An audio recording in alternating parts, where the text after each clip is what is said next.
Hello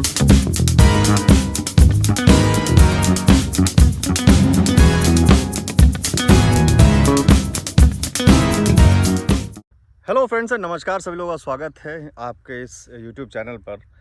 ashwagandha की खेती करने वाले हैं यहाँ कानपुर के एरिया में। आप कानपुर से 50 किलोमीटर के साइड में ये पहला एपिसोड है। इसमें हम अश्वगंधा की खेती के लिए किस तरीके से खेत को तैयार करते हैं उस पर बात करने वाले हैं। तो अभी आप ये समझिए कि खेत में धान लगी हुई थी, धान अब कटी है, लेट हो गई है क्योंकि बीच में बारिश हो गई थी, जिसकी वजह से धान कट पाना थोड़ा मुश्किल हो रहा था। और आज है 20 तारीख के आसपास, 20 नवंबर है, 20 नवंबर 2025। अब खेत खाली हो पाए हैं। मुझे पता है कई लोगों का ये कहना होता है कि अश्वगंधा ऑलमोस्ट सितंबर या अक्टूबर में लग जाना चाहिए, अक्टूबर एंड तक। तो ऑलमोस्ट 20 से 25 दिन हम लेट हैं। लेट्स सी क्या होता है क्या नहीं होता है। बीज लिया है तो उसको लगाना ज़रूरी है। बीज मैंने लिया था सतीश राठौर जी से, जो फिरोज़ाबाद में खेती करते हैं। आपने अश्वगंधा पर एक डिटेल्ड वीडियो उनके साथ मैंने की थी कि खेती कैसे करते हैं, क्या क्या करते हैं। वो वीडियो अगर आपने नहीं देखी है तो नीचे डिस्क्रिप्शन में या फिर ऊपर भी आ रही होगी, आप देख सकते हैं। तो खेत की सबसे पहले सतीश राठौर जी के हिसाब से खेत को अच्छे से प्रिपेयर करना है, जिससे कि मिट्टी बहुत ज़्यादा छोटी छोटी हो जाए, भुरभुरी हो जाए, क्योंकि अश्वगंधा एक जड़ की फसल है। तो खेत थोड़ा महीन होना चाहिए, जैसे हम आलू के लिए रेडी करते हैं। तो इसमें सबसे पहले हम 2 बार कल्टीवेटर चलवाएंगे, फिर उसके बाद एक बार रोटावेटर, उसके बाद फिर से 2 बार कल्टीवेटर, फिर एक बार रोटावेटर, फिर हम बीज की बुआई करेंगे और उसके बाद एक हल्का सा रोटावेटर, मतलब हल्का सा रोटावेटर लग के उस बीज को क्लोज कर देंगे। हालांकि यहाँ पे अभी नमी बहुत है, वैसे सजेस्ट किया जाता है कि बीज लगा के तुरंत जो है पानी देना चाहिए जब बहुत अच्छे सूखे खेत हों, बट अभी खेतों में काफ़ी नमी है। तो बुआई का एपिसोड मैं सेकेंड एपिसोड लेकर आऊँगा। अब इस वीडियो में आप देखने वाले हैं किस तरीके से खेत की तैयारी हम कर रहे हैं। तो लेट्स स्टार्ट। मैं 2-3 दिन का सारा प्रोसीजर आपको एक साथ सारी वीडियोस करते हुए आपको दिखा दूंगा, फिर हम एंड में बात करेंगे। तो आप देखिए खेत की जुताई के लिए कौन कौन से प्रोसीजर मैं जल्दी जल्दी आपको दिखाऊंगा, कितनी बार ट्रैक्टर इसमें चला है। हम उनके एक्सपेंस की भी बात करेंगे कि कितने एक्सपेंस हो रहे हैं।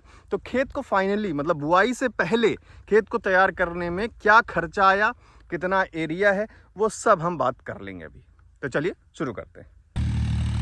तो गाइस, अश्वगंधा की खेती के लिए पहला इन्वेस्टमेंट शुरू हो रहा है। जो खेत है जिसमें अश्वगंधा लगाने वाले हैं, पूरे दिन ट्रैक्टर कहीं बिजी था, इसलिए रात में इसकी अभी कल्टीवेशन चल रही है। कल्टीवेटर से जुतवा रहे हैं और अब 1-2 दिन में पूरी तरीके से अच्छे से खेत को जुतवा के सारा प्रोसीजर शुरू होगा।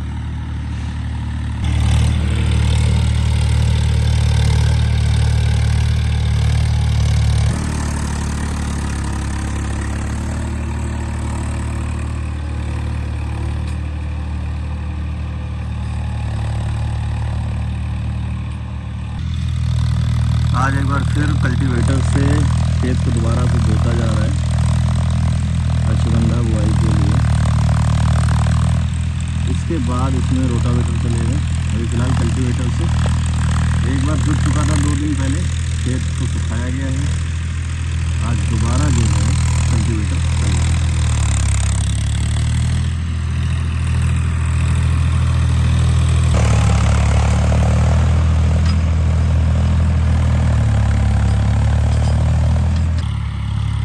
अब तीसरी बार इस खेत में रोटावेटर लग रहा है।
खेत पूरा जुत के तैयार हो चुका है बुआई के लिए। और जुताई के जिस हिसाब से अगर मैं बात करूं कि ऑलमोस्ट 10 बिस्वे का एक खेत है।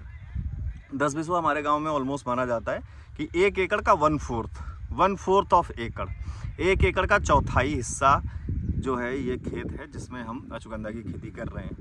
इसमें पहले 2 बार कल्टीवेटर चला है जिसके 250 रुपये हो गए 2 बार के, और फिर एक रोटावेटर चला है 23 मिनट के लिए, तो 17 रुपये के हिसाब से ऑलमोस्ट 400 रुपये हो गए। उसके बाद फिर 2 बार कल्टीवेटर चला है, अगेन 250 रुपये हो गए। और उसके बाद एक बुआई से पहले एक बार रोटावेटर चला है जिसके अगेन 400 रुपये हुए हैं। और बुआई करने के जस्ट बाद में तुरंत उस बीज को हल्का सा दबाने के लिए थोड़ी देर के लिए रोटावेटर को पूरे खेत में दौड़ाया गया है जिससे कि बीज पलट जाए और ज़मीन में चला जाए। तो उसमें ऑलमोस्ट शायद 14 मिनट लगे थे और वो उसके हिसाब से कुछ शायद ऑलमोस्ट 250 रुपये के आसपास लगे होंगे। तो ये टोटल आप मान के चलिए कि सबसे पहले 250 रुपये, फिर 400 रुपये, 650 रुपये, फिर उसके बाद फिर से 250 रुपये, तो 650 और 250 हो गए 800 रुपये, 650 और 250 हो गए 900 रुपये, और 900 रुपये के बाद फिर से एक बार 400 रुपये लगे 1300 रुपये, 1300 रुपये प्लस और लास्ट में 250 रुपये, 1550 रुपये इसमें ट्रैक्टर का खर्चा आया है बुआई कंप्लीट होने तक। पूरा खेत की तैयारी, फिर बुआई हाथ से ब्रॉडकास्टिंग कर दी गई, और उसके बाद एक बार और रोटावेटर को 14 मिनट के लिए दौड़ाया गया जिससे कि वो तब जाए। तो ये ट्रैक्टर का टोटल खर्चा है बुआई करने से पहले। अब खेत हमारा पूरा ऑलरेडी रेडी है।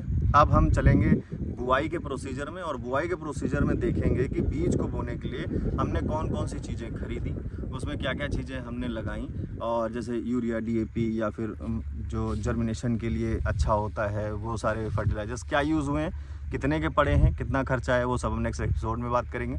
यहाँ तक हमारा खेत बुआई के लिए कंप्लीट है।